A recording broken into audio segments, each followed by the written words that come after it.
तो बच्चों, आज के इस टॉपिक में हम लोग साइक्लोट्रॉन पढ़ेंगे, जो कि इसका यूज होता है चार्ज पार्टिकल को एक्सेलरेट करने के काम आता है। ठीक है नी, कि हमारे पास कोई न्यूट्रॉन है या इलेक्ट्रॉन नहीं, प्रोटॉन है, इलेक्ट्रॉन है या कोई भी और चार्ज पार्टिकल्स हैं, उसको एक्सेलरेट करने के काम आता है।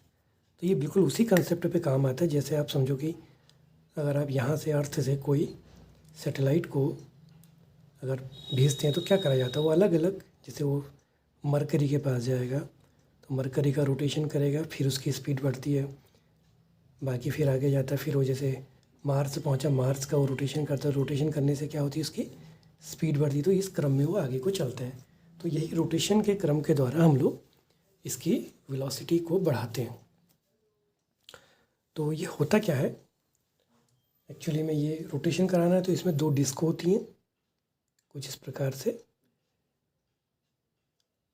Semi circular disc. एक्चुअली में इस साइज में बहुत बड़ी होती हैं ये। इसके बाद क्या करा जाता है, इसके बीच में एक अल्टरनेटिंग वोल्टेज लगाई जाती है। अल्टरनेटिंग वोल्टेज का मतलब क्या है कि एक बार जैसे ये प्लस है और ये माइनस होगा, नेक्स्ट राउंड में ये माइनस हो जाएगा और ये प्लस, यानी कि इनकी पोलैरिटी चेंज होती रहती है। ठीक हो गया। और इसके बाद इसमें क्या होता है, मैग्नेटिक फील्ड होता है वो इसके, देखो ये प्लस ये माइनस हुआ तो इलेक्ट्रिक फील्ड तो आपका कुछ इस डायरेक्शन में होगा, जो इनको क्यूई करके फोर्स देके एक्सेलरेट करेगा, अट्रैक्ट करेगा उस पार्टिकल को। और मैग्नेटिक फील्ड जो होता है इसके परपेंडिकुलर होता है, बी जो होता है परपेंडिकुलर टू डिस्क। इससे क्या होगा कि इसका जो ट्रैक बनेगा वो कैसा बन जाएगा, सर्कुलर ट्रैक बन जाएगा। तो बी इसके परपेंडिकुलर होता है, ऊपर की ओर हो गया जैसे अभी। तो जैसे आपने कोई चार्ज पार्टिकल यहाँ रखा, ये प्लस हुआ, और इसकी ट्यूनिंग ऐसी होती है कि जैसे ये हाफ सर्किल करता है फिर ये प्लस हो जाता है।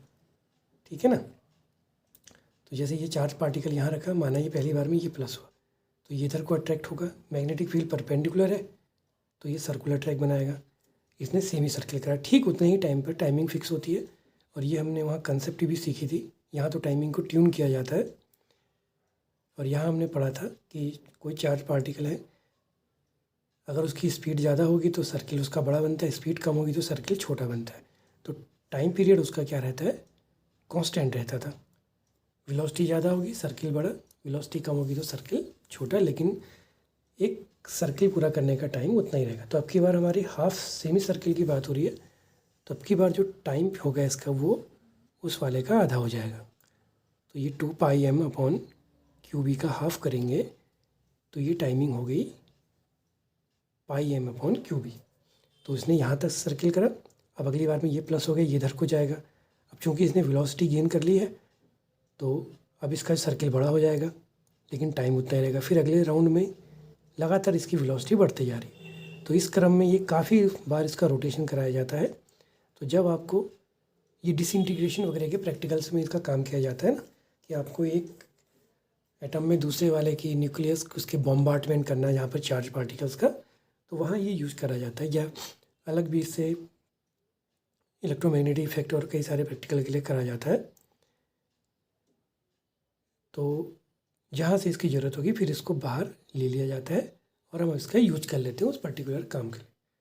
तो इस तरह से रोटेशन वाइज इसकी वेलोसिटी बढ़ती जाती है। बाकी रेडियस वही रहेगी, R = mv/QB।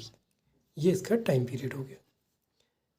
और इसकी काइनेटिक एनर्जी हमने पढ़ी थी, हाफ mv² होती है। तो हाफ mv की जगह आ गया Q², B², R²/m², ये कैंसिल। तो काइनेटिक एनर्जी आ गई Q², B², R²/2m।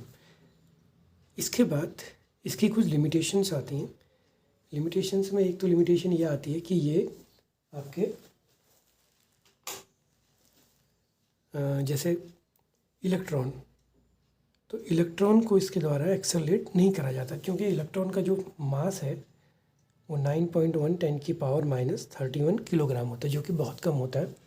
तो जब इलेक्ट्रॉन के थ्रू इसको एक्सेलरेट किया जाता है तो वो कंट्रोल में नहीं रह पाता, वो आउट ऑफ कंट्रोल हो जाता है। क्योंकि वो हल्का इतना ज़्यादा होता है कि उसका एक्सेलरेशन बहुत ज़्यादा हो जाता है, तो वो हमारे कंट्रोल से बाहर चले जाता है। तो इलेक्ट्रॉन के लिए ये यूज़ नहीं होता है। इलेक्ट्रॉन को एक्सेलरेट करने के लिए एक दूसरा यूज होता है, उसको कहते हैं बीटाट्रॉन। तो ये इसकी लिमिटेशंस हैं। इलेक्ट्रॉन या उससे हल्के पार्टिकल को इसके द्वारा एक्सेलरेट नहीं करा जाएगा। बाकी आइंस्टीन का मास एनर्जी फॉर्मूला जो था half m equal m0 upon 1 minus v square upon c square. तो आप इसको अगर v को c रख दें तो m कितना हो जाएगा, m0 upon under root 1 minus 1 0। तो ये हो जाएगा इन्फिनिटी। यानी कि आप किसी भी पार्टिकल को लाइट की स्पीड के अराउंड एक्सेलरेट नहीं कर सकते। इलेक्ट्रॉन को नहीं कर सकते। कोई पार्टिकल जिसका वेलोसिटी लाइट के इक्वल हो उतना भी आप उसको एक्सेलरेट नहीं कर सकते। तो ये इसकी कुछ लिमिटेशंस हैं। बाकी आप बुक में भी देख लीजिएगा, ये मैथमेटिकल थी, मैंने समझा दी।